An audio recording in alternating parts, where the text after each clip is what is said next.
धाकड़ खबर में आपका स्वागत है। मैं आपके साथ हूं अकरम रईस खान। आजकल अगर आप मीडिया पर देख रहे होंगे तो मेवात को लेकर नफरत का एक माहौल फैलाया जा रहा है। बाकायदा प्राइम टाइम शो किए जा रहे हैं, डिबेट्स किए जा रहे हैं, जिनके जरिए बताया जा रहा है कि मेवात में मुसलमान कैसे हिंदुओं को नहीं रहने दे रहे हैं, उनकी बहन बेटियों की इज्जत लूट ले रहे हैं या उनका उठा के धर्म परिवर्तन करा के शादी कर ले रहे हैं।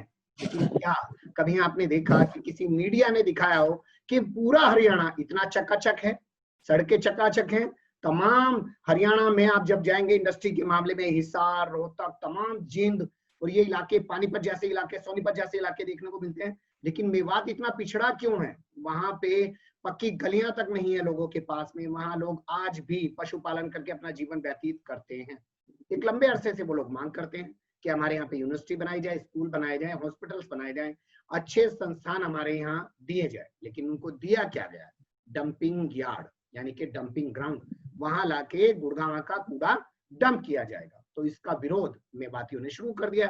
उन्होंने कहा हमारे हिस्से में क्या सिर्फ डंपिंग यार्ड ही आया है? क्या है ये पूरा मामला और इसे कैसे देखा और समझा जा सकता है और क्या असल में दिक्कत है मेवात की? इसी सब पर बात करने के लिए हमारे साथ जुड़ रहे हैं मेवात विकास महासभा के 2 बार अध्यक्ष रह चुके और एडवोकेट रमजान चौधरी जी। बहुत शुक्रिया चौधरी साहब हमें वक्त देने के लिए। बहुत बहुत शुक्रिया। मेरा पहला सवाल आपसे ये है कि जो नूह जिले में डंपिंग यार्ड बनाया जा रहा है, डंपिंग ग्राउंड बनाया जा रहा है, बता रहे हैं उससे तो बिजली भी बनेगी, आपको दिक्कत क्या है फिर? सर, हमें यहाँ जरूरत है बुनियादी जरूरतों की, शिक्षा, स्वास्थ्य, पीने का पानी, सिंचाई का पानी और तमाम वो जिंदगी, रोजमर्रा की जिंदगी जीने के लिए जरूरत है सबसे पहली। उन पर तो सरकार ने कोई ध्यान नहीं दिया। यहाँ कोई यूनिवर्सिटी नहीं है, यहाँ पर कॉलेज नहीं है, लड़कियों का कॉलेज नहीं है, यहाँ पर कोई बड़े अस्पताल नहीं है, यहाँ पर अभी भी 5-6 साल पहले तक महिला डॉक्टर नहीं थी। उनके बजाय यहाँ पर कचरा फेंकने के लिए एक डंपिंग यार्ड यहाँ पर बनाने का यहाँ फैसला लिया है, जो बहुत ही निराशाजनक है। और इससे हम जो है इसकी कड़े शब्दों में इसका विरोध भी करते हैं और सरकार के इस फैसले की निंदा भी करते हैं कि हमें जिन चीजों की जरूरत है वो तो सरकार नहीं दे रही है, और दे रही है तो हमको कचरा फेंकने की जगह, जो बहुत ही गलत बात है। हम इसका विरोध करेंगे। हमने पिछले उसमें 4 दिन पहले पंचायत की है। तमाम सामाजिक संगठन और राजनेता और तमाम बुद्धिजीवी लोग इकट्ठे होकर इसका विरोध करेंगे और इस फैसले के खिलाफ जाकर हम सरकार के मुखालिफ होकर इस लड़ाई को लड़ेंगे। क्या सिर्फ सड़क पे लड़ाई लड़ी जाएगी कि कानूनी तरीके से इस लड़ाई को अदालत में भी लड़ने का काम किया जाएगा?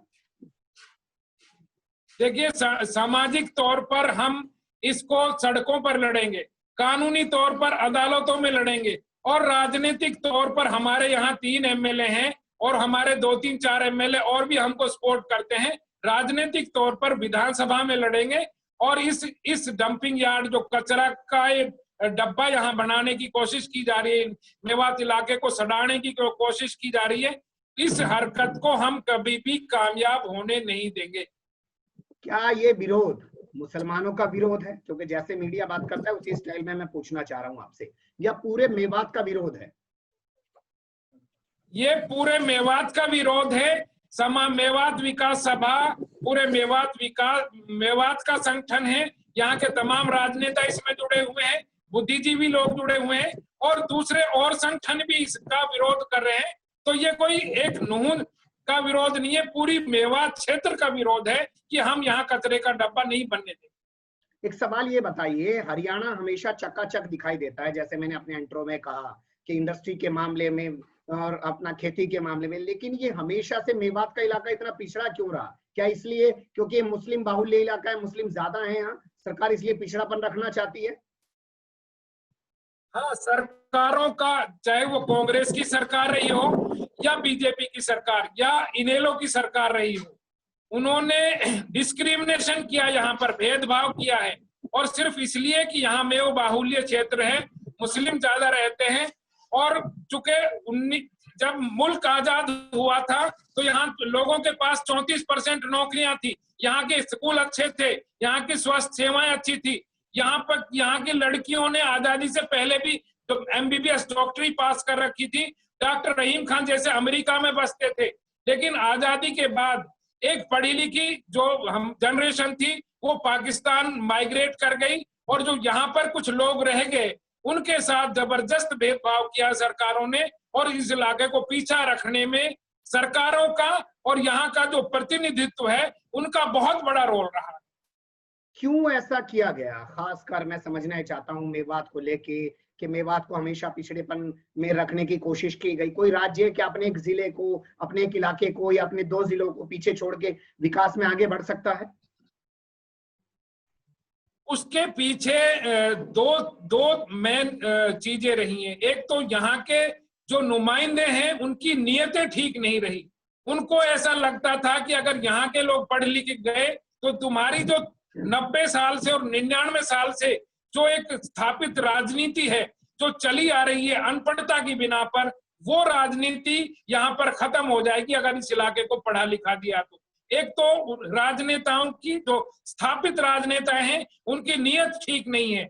एक लोग यहाँ पर अब अनपढ़ और जाहिल रहने की एक आदत सी पड़ गई है, उनके जहनों में गुलामी सी एक छा गई है, जिसकी वजह से लोग ये सोचते हैं कि ये हमारा नसीब है। और कुछ लोगों ने जो धर्म के हमारे यहाँ गुरु हैं उन्होंने भी ऐसी हमको बना दिया कि भाई मुकद्दर में जो होगा वो हमारे साथ हो रहा है। आपने बहुत अच्छा किया, खुद ही धर्म का जिक्र कर दिया। अभी मौलाना साद के मामले को लेकर खबरें चलाई जा रही थी कि मौलाना साद मेवात में छिपे हुए हैं और मेवात के लोग मौलाना साद के पीछे बहुत मजबूती से खड़े हुए हैं। ये क्या मामला है कि मुसलमानों का कोई भी चीज आती है तो मेवात से कनेक्ट कर दिया जाता है उसको? चूंकि यहाँ अनपढ़ता है, जहालत है, कोई भी जो बेकार की चीजें, यहाँ बूचड़ खाने 4 खोल दिए गए हैं जो हमारी विकास के लिए। बूचड़ खाने से मेवात के विकास का क्या ताल्लुक है? इस कचरे का यार्ड बनाने से यहाँ का क्या ताल्लुक है? यहाँ अनपढ़ता है, जहालत है, नेताओं का यहाँ पर आवाज नहीं उठाते, सामाजिक संगठनें जो कुछ शोर मचाते हैं, तो लिहाजा आसानी से सरकारें बुरी चीजों को यहाँ थोप देती है और अच्छी चीजों को, जो यहाँ पर जैसे एग्रीकल्चर यूनिवर्सिटी बननी थी उसको यहाँ से हटा लिया, नवोदय विद्यालय यहाँ से बनना था, यहाँ टेक्निकल पार्क बनना था, यहाँ से मेडिकल कॉलेज बनना था, जिसको हम संघर्ष करके यहाँ पर लेकर आए हैं। तो जो अच्छी चीजें हैं उनको तो या तो पेराफेरी में डाल देते हैं या दूसरे जिलों में डाल देते हैं। मीडिया आप लोगों के खिलाफ हमेशा नफरत का माहौल ही क्यों फैलाता है? आपके यहाँ पे बसने वाले लोग गायों की तस्करी का काम करते हैं, गायों को काटने का काम करते हैं। आपके यहाँ बसने वाले लोग जो है वो हिंदू लड़कियों को फंसाने का काम करते हैं, यहाँ पे लव जिहाद चलता है। ये सब आपके यहाँ क्यों होता है और आसानी से क्यों होता है?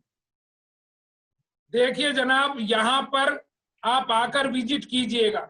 जो ये मीडिया या सुदर्शन चैनल या कुछ खास रंग के चैनल जो इस तरह की बात करते हैं वो बेबुनियाद चीजें हैं, उनमें जरा सी भी सच्चाई नहीं है।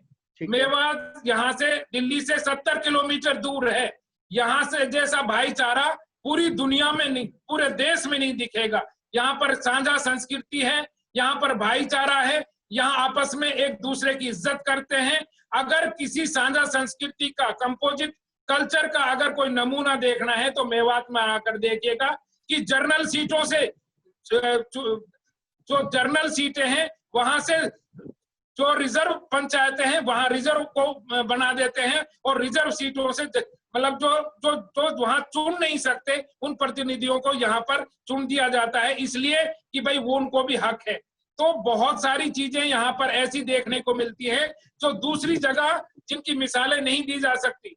हाँ, यहाँ कुछ संगठन है खास रंग के, वो मेवात की शांति, भाईचारा, साझा संस्कृति को पसंद नहीं करते और वो सोचते हैं कि दिल्ली के नजदीक इतना शांत इलाका जिसमें मेवात मेव रहते हैं, वहां पर इतनी शांति क्यों है, वहां नफरत क्यों है? वो एक खास रंग के खास साजिश के तहत हमारे साथ जो है साजिश करके नफरत और भाईचारे को खराब करते हैं। चलिए, आपने बहुत अच्छा एग्जांपल दिया कि मेवात एक ऐसा इलाका है जो दिल्ली से महज 70 किलोमीटर की दूरी पर है। पिछड़ा तो ऐसा है जैसे दिल्ली से हजारों किलोमीटर की दूरी पर बसा हुआ हो, लेकिन सोच के मामले में, साझा विरासत के मामले में यहाँ अलग मिसालें देखने को मिलती है। मैं कोशिश करूंगा, आऊंगा आपके यहाँ, एक बार विजिट करूं, देखूं तमाम चीजों को, और कम से कम लोगों के सामने वो चीजें जानी चाहिए। पर मीडिया जो है, जहाँ मुसलमान बसा है वहीं नफरत फैलाने लगता है। बहुत शुक्रिया चौधरी साहब हमें वक्त देने के लिए। फिर आपसे किसी और मुद्दे पर जुड़ेंगे और मेवात के किसी और मामले को लेकर फिर आपसे बात करने की कोशिश करेंगे।